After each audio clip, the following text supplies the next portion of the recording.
Hello, today's Wednesday, October the 27th at 2021. I'm pretty sure it's 27th. And I want to thank you for joining me. I hope that you're finding this day and time a little bit more workable for your schedules.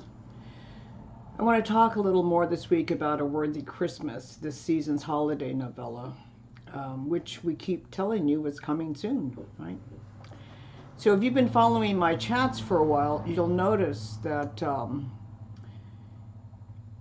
there's a lot more that goes into writing, and not just my writing, but I think most writers, beyond what you see that appears on the finished product.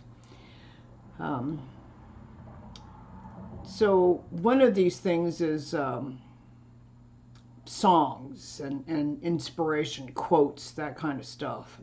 And so this novella, A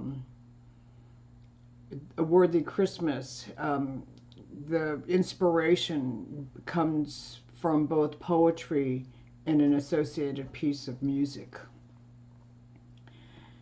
As a teenager, I found solace in poetry, the kind that tore my heart, that made me weep, that told me I was right to feel so isolated, that vindicated my TRS, my tortured Russian soul.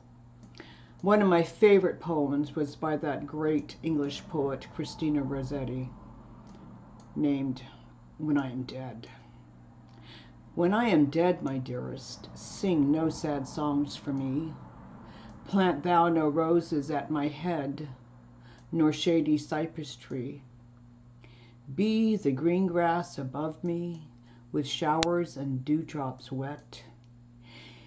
And if thou wilt remember, and if thou wilt forget. Oh yeah, I was that intense, acne-faced, awkward teenager who loved these weighty, solemn poems. In the Bleak Mid-Winter is another poem written by Christina Rosetti, and this is a joyful poem. The original name for this was A Christmas Carol, and it was published in January 1872. However, several years prior to that, in December of 1843, Charles Dickens published his wildly successful novella with the same name. And guess who had to change the title of her poem? Christina Rosetti came from a literary family. Her older brother Dante Rossetti was an influential artist and poet, and her siblings Maria and William were both writers. But it wasn't until her death in 1894 that her poem, In the Bleak Mid-Winter, which she wrote to honor the birth of Christ and the presence of God, became well known.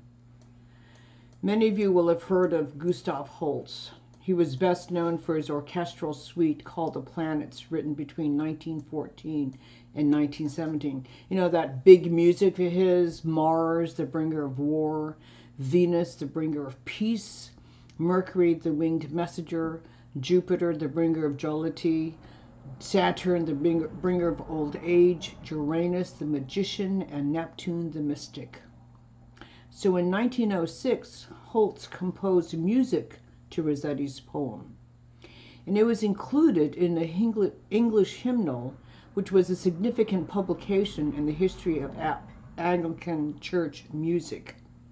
This poem, set to music, is now sung as a very favorite Christmas song.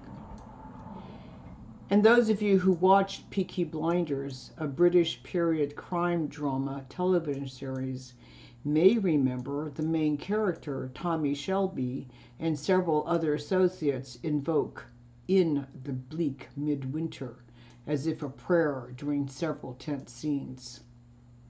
The first few lines of the poem is this: In the bleak midwinter, frosty wind made moan, earth stood hard as iron, water like a stone. Snow had fallen, snow on snow, snow on snow, in the bleak midwinter long ago. It would appear that the three Shelby brothers were part of the World War I debacle in Somme, France, where over 125,000 British troops lost their lives.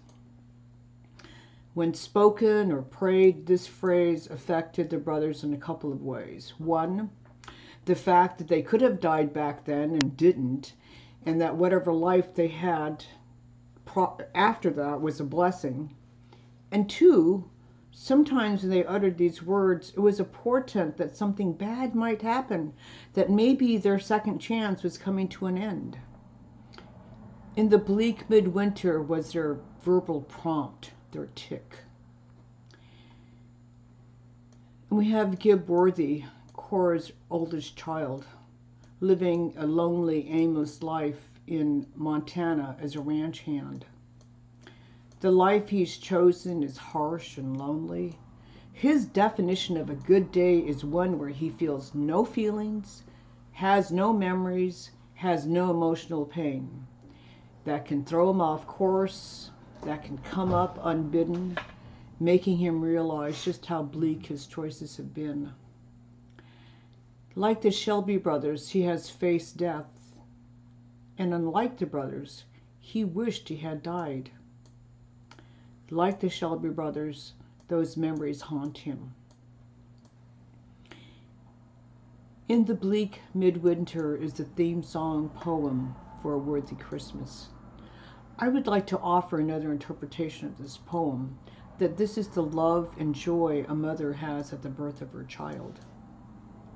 Angels and archangels may have gathered there, cherubim and seraphim throng the air, but only his mother in her maiden bliss worship the beloved with a kiss. And I think of Cora Worthy living her full, fast-paced life in Walkerville, running the restaurant, but also waiting, ears bent to the ground, with her prompt, be it verbal or visual, that Gib is alive and well. You know she wakes up sometimes from a deep sleep wondering if he's dead. It's been that long since she's seen or heard from him. Love between mother and child endures beyond time, beyond life. Hopefully mothers imbue their offspring with some expression or memory of being loved and cherished. For over a decade, Gib has separated himself from his family, his mother. He makes this choice because he feels he doesn't have any other choice, because of his secrets, because he doesn't think his mother can accept who he really is. And that choice has backed him into a corner, lonely and feeling unworthy. The last lines of Rosetti's poem is the place that Gib has to get to in order to move forward, to forgive himself. What can I give him, poor as I am? If I were a shepherd, I would bring a lamb. If I were a wise man, I would do my part. Yet I give my heart. One impulsive day, as he's cowboying in the harsh Montana winter, he makes another choice. That choice is to open his heart to his people, to the people he's missed, and to reconnect with family and friends. And it's also important for us to know we've got choices. And when we make those choices, we have to remember that change is going to follow right along, and that part's difficult. So is Gib ready to give his heart, really? So that's the peek behind the curtain of A Worthy Christmas for today.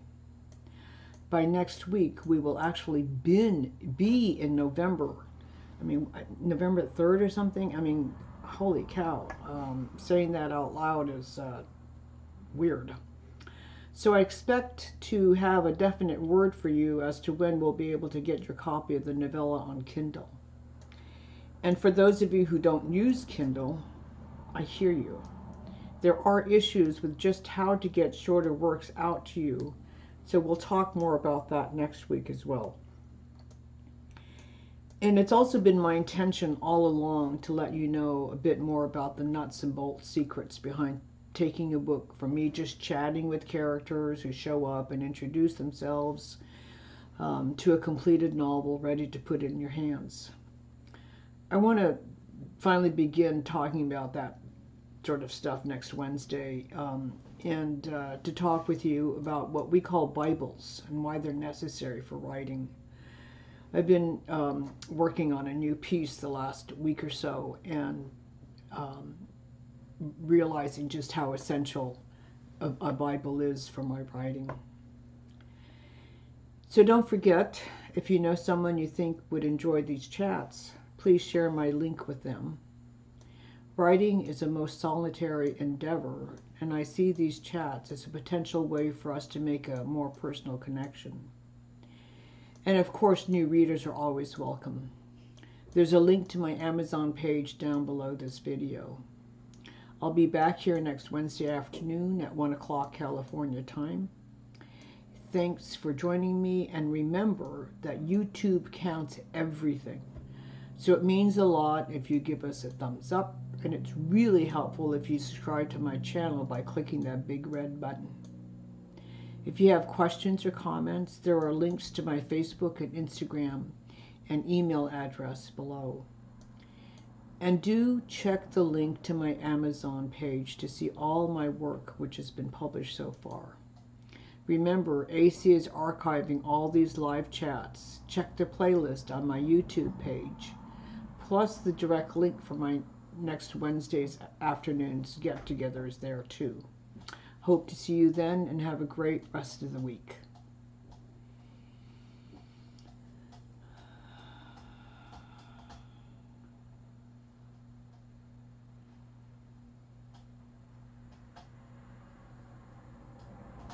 And you're clear.